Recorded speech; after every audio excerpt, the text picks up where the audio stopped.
જામનગરમાં સૌરાષ્ટ્રના સૌથી મોટા બ્રિજ પર એસટી બસો નહીં દોડે। જામનગરના ઇન્દિરા માર્ગ પર નીચેના રોડ પર 3 સ્ટોપ જાહેર કરવામાં આવ્યા છે। વિભાગીય નિયામક બીસી જાડેજા દ્વારા આદેશ કરવામાં આવ્યો છે કે એસટી બસો ઇન્દિરા માર્ગ પર નીચેના રોડ પરથી જ સંચાલન કરશે અને જૂના રૂટ મુજબ જ પસાર થશે।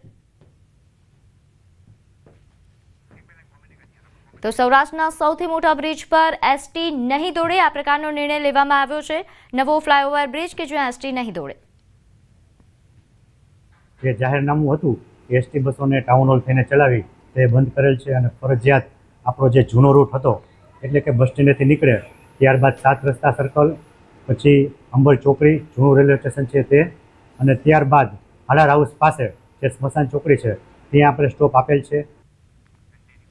તો શહેરીજનોને એસટી બસ સેવાનો લાભ મળી રહે તે માટે 3 નવા સ્ટોપ જાહેર કરવામાં આવ્યા છે, જેમાં જામનગરના એસટી ડેપોથી રાજકોટ તરફ જતી બસો માટે જૂના રેલવે સ્ટેશન એટલે કે અંબર ચોકડી, કાલાવડ તરફ જતા 7 રસ્તા ચોકડી અને હાલાર હાઉસથી આગળ એમ કુલ 3 જગ્યાએ સ્ટોપ અપાશે। ઉપરાંત ગુરુદ્વારા અને સુભાષ બ્રિજ પાસેના જૂના પોઈન્ટ પણ રદ કરવામાં આવ્યા છે। હાલાર હાઉસ પાસે જે સ્મશાન ચોકડી છે ત્યાં આપણે સ્ટોપ આપેલ છે। જામનગરથી કાલાવડ રાજકોટ તરફ જે બસો જતી હોય તે તમામ બસો આ સ્ટોપ લેશે।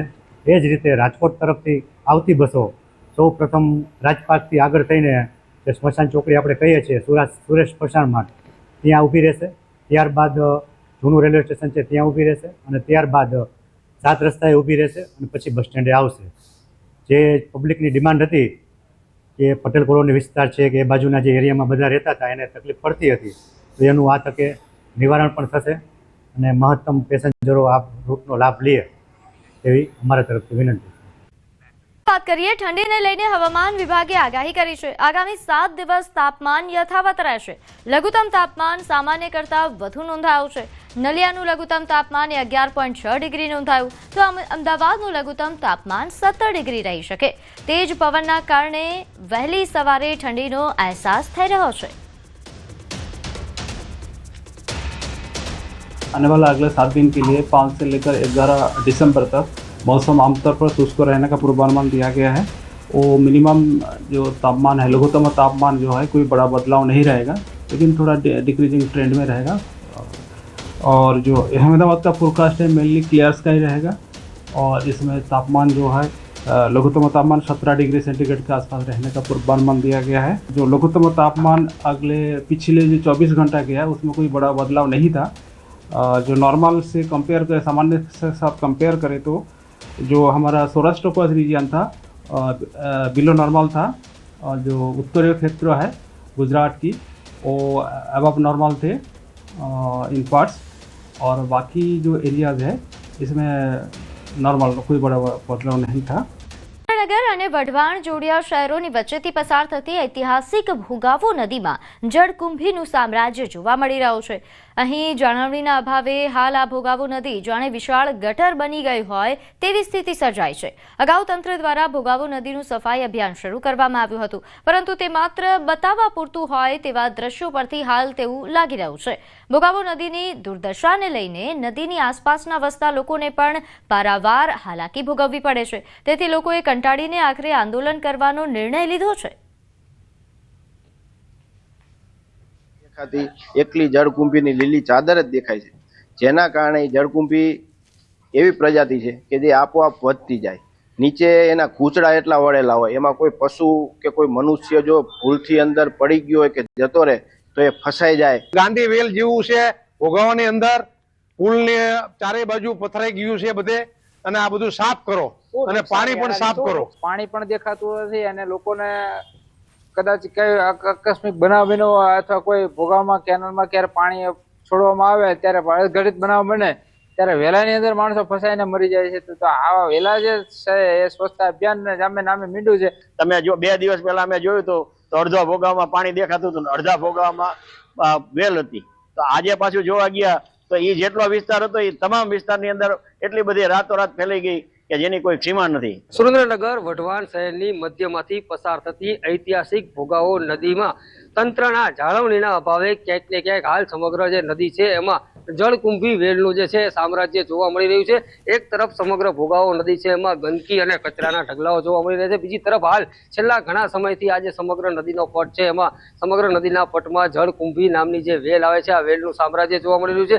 સમગ્ર આખા નદીનો જે પટ છે એ પટમાં એટલા પ્રમાણમાં જે છે એ જળકુંભી વેલનું સામ્રાજ્ય જોવા મળી રહ્યું છે। કદાચ કોઈ વ્યક્તિ કે કોઈ પશુ આની અંદર જો પડી જાય તો તેને બચાવવો પણ મુશ્કેલ બને તેવી સ્થિતિ સર્જાય છે। ત્યારે તંત્રના જે અધિકારીઓ છે તે ભોગાવો નદીના સફાઈના નામે માત્ર અને માત્ર નાટક કરતા હોય તેવું ક્યાંક ને ક્યાંક ચોક્કસથી લાગી રહ્યું છે। ત્યારે એક તરફ ભોગાવો નદી છે એને સુરેન્દ્રનગર વઢવાણના રહીશો જે છે એ ભોગાવો નદી છે નદી માતા તરીકેનો દરજ્જો આપે છે। ત્યારે ક્યાંક ને ક્યાંક તંત્રના જે અધિકારીઓ છે એમની ઉપેક્ષાના કારણે આ નદી છે પોતાનું અસ્તિત્વ ખોઈ બેસે તેવી સ્થિતિ સર્જાય છે। અક્ષય જોશી, ન્યૂઝ 18 ગુજરાતી, સુરેન્દ્રનગર। અરવલ્લીમાં બોર્ડર પરથી 1 કરોડની રોકડ ઝડપાઈ છે। શામળાજીના અણસોલ બોર્ડર પરથી આ રોકડ ઝડપાઈ। કારના બોનેટમાં કાપડની થેલીમાં છુપાવેલી રકમ ઝડપી પાડવામાં આવી છે। નોંધનીય છે કે પોલીસે 1 કરોડ 5 લાખની આ રોકડ સાથે એક આરોપીને ઝડપી પાડ્યો છે। આ રોકડ રકમ માટે કોઈ આધાર પુરાવા નહોતા। 500ના દરની 21,000 નંગ નોટ જપ્ત કરવામાં આવી છે। કન્સ્ટ્રક્શનના ધંધા સાથે સંકળાયેલા ડુંગરપુરના એક શખ્સને પોલીસે ઝડપી લીધો છે। આધાર પુરાવા વગરની મોટી રકમને પોલીસે ઝડપી લીધી। તો આધાર પુરાવા વગર એ કારના બોનેટમાં કાપડની એક થેલીમાં રકમ છુપાવીને આ શખ્સ જઈ રહ્યો હતો। બોર્ડર પરથી તેની અટકાયત કરવામાં આવી છે। સાથે આ 1 કરોડ રોકડ પણ પોલીસે જપ્ત કર્યા છે। શામળાજીની અણસોલ બોર્ડર પરથી આ રોકડ સાથે આરોપીને ઝડપી પાડવામાં આવ્યો। રાજકુમાર જાટ મોત મામલે મહત્વના સમાચાર સામે આવી રહ્યા છે। ગણેશ જાડેજાનો નાર્કો ટેસ્ટ કરાશે। ગણેશ જાડેજાના નાર્કો ટેસ્ટની મંજૂરી મળી ગઈ છે। પોલીસે કોર્ટમાં નાર્કો ટેસ્ટની માંગ કરી હતી। ત્યારે સુરેન્દ્રનગર એસપી પ્રેમસુખ ડેલુ આ કેસની તપાસ કરી રહ્યા છે। ત્યારે તેમના દ્વારા નાર્કો ટેસ્ટની માંગ કરવામાં આવી અને કોર્ટે આ ટેસ્ટ માટે મંજૂરી આપી છે। વધુ વિગત સાથે મારી સાથે સંવાદદાતા હાર્દિક જોડાઈ ગયા છે। હાર્દિક, શું વધુ વિગત? જે પ્રીતિ ગોંડલનો સૌથી ચર્ચાસ્પદ કેસ રાજકુમાર જાટમાં જે ગોંડલ ગણેશ છે તેમને આગામી દિવસોમાં તેમનો નાર્કો ટેસ્ટ કરવામાં આવી શકે છે। આ અંગે જે એસઆઈટીની ટીમ જે તપાસ કરી રહી છે તેમના દ્વારા જે નાર્કો ટેસ્ટની માંગ કરવામાં આવી હતી અને કોર્ટ દ્વારા તેમને મંજૂરી પણ આપવામાં આવી હતી। ત્યારે આ મામલે ગોંડલ ગણેશ છે તેમને પણ પોતે સહમતિ દર્શાવી હતી કે તે જે છે એ નાર્કો ટેસ્ટ કરવા માટે પણ તૈયાર છે અને આવતા દિવસોમાં જે છે તેમનો નાર્કો ટેસ્ટ થશે। અત્યારે જે રાજકુમાર જાટ છે તે સમગ્ર કેસમાં ગોંડલ ગણેશ સહિતના જે 15 જેટલા શખ્સો છે તેમની સામે અત્યારે તપાસ ચાલી રહી છે। ગોંડલ ગણેશ છે તેમની પણ જે છે સુરેન્દ્રનગર ખાતે પૂછપરછ પણ કરવામાં આવી હતી। ત્યારે હાલ જે છે આગામી દિવસોમાં તેમનો નાર્કો ટેસ્ટ પણ થઈ શકે છે। જી પ્રીતિ। જી, આભાર માહિતી આપવા બદલ।